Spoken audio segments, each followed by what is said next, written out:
Alright, so we got the new hood on here. My brother came over, helped me put it on. Looks pretty good. Looks good on this side. On this side, we got a little adjustment issue. We'll get that all worked out. Just, I think it's a little tight on that back corner. But overall, I think it looks way better than the other hood. Also,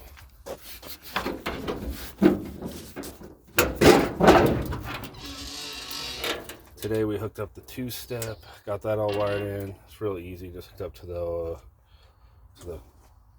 coil packs.